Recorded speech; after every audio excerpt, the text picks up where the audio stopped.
Good morning, नमस्कार, आदाब। कस्तूर, तुम अब मेरी ब्याहता नहीं, अब मेरी रखेल हो। मोहनदास करमचंद गांधी के ये शब्द सुनकर कस्तूरबा को झटका लगा। पलट कर चिल्लाई, अब कैसी बात कर रहे हैं? कुछ भी कहते हैं बच्चों के सामने। दिमाग खराब हो गया है क्या आपका?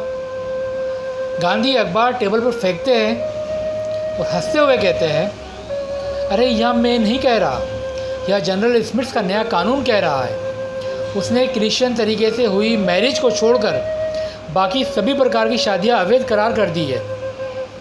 कस्तूरबा की बात समझ में आ गई। पूछा, तो क्या हमें चर्च में जाकर फिर से शादी करनी होगी? नहीं, हम लड़ेंगे। यह कानून स्मिथ को बदलना होगा। हम अपने धार्मिक और परंपरागत रवायतों की रक्षा के लिए लड़ेंगे। हम सत्याग्रह करेंगे। गांधी की धीमी महीन सी आवाज़ कमरे की दीवारों से टकराकर गूंज रही थी। इसकी गूंज दक्षिण अफ्रीका के सशक्त जनरल स्मिथ की कुर्सी तक पहुंची। अब आप ब्याह कैसे करना चाहेंगे? फेरे लेकर करेंगे? कबूले कबूले कहकर करेंगे? पादरी के सामने किस करके करेंगे? या मजिस्ट्रेट के सामने पेपर दस्तखत करके करेंगे? आपकी पसंद चाहे जो भी हो। क्या सरकार को अधिकार है कि वहाँ शादी के किसी और तरीक़ों को वैलिड करे और कुछ तरीक़ों को अवैध? भारत का संविधान बना तो इन सवालों से संविधान सभा को सोचना था, संसद को सोचना था।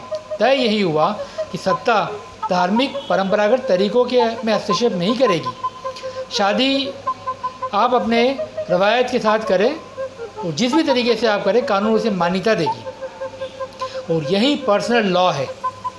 विवाह से शुरू होता है, परिवार की परिभाषा तय करता है। उत्तराधिकारों को जो रवायतें उस कौम या धर्म के अनुसार हो उसे यथावत स्वीकार करता है, उसे मान्यता देता है। यूनिफॉर्म सिविल कोड को लेकर आज बहस है। अधिकांश सिर्फ शब्दों में उलझे हुए हैं। पर्सनल लॉ किसी का व्यक्तिगत कानून नहीं, यहाँ उस समाज के पर्सनल के बीच सदियों से चली आ रही रवायतें हैं जिसे शासन ने लीगल पेपर्स के लिए वैलिड मान लिया है। कानून रवायतों के बीच चल रही बुराइयों को अनदेखा नहीं कर सकता। वहाँ सत्ता को, वहीं सती को अपनी परंपरा नहीं मान सकता, वह हत्या है। वहाँ दहेज, अस्पष्टता के निवारण के लिए जो कानून बनता है और जो हर धर्म पर लागू है, SC ST में कोई जातिगत गाली दे तो वह मुसलमान हो या पारसी हो, जेल जाएगा।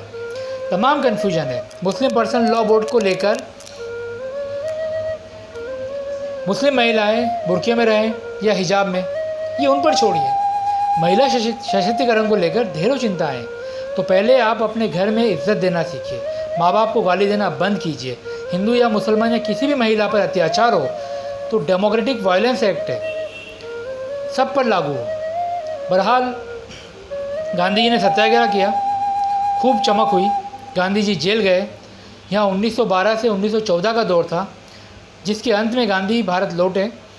स्मिथ ने चैन की सांस ली। जाते जाते गांधी ने अपनी चप्पल स्मिथ को गिफ्ट भेजी जो उन्होंने जेल में पहनी थी। स्मिथ को उस समय अटपटा लगा, तब तो नहीं मगर बरसों बाद उन्होंने गांधी जी को एक खत लिखा और उसमें लिखा, I have von this for many a summers even though I may feel that I am not worthy to stand in the shoes of so a great a man। आपके पाँव की जूतियों के लायक भी ये मैं अपने आप को नहीं समझता, ये स्मिथ का कहना था। विचार कीजिए। जय हिंद, जय भारत।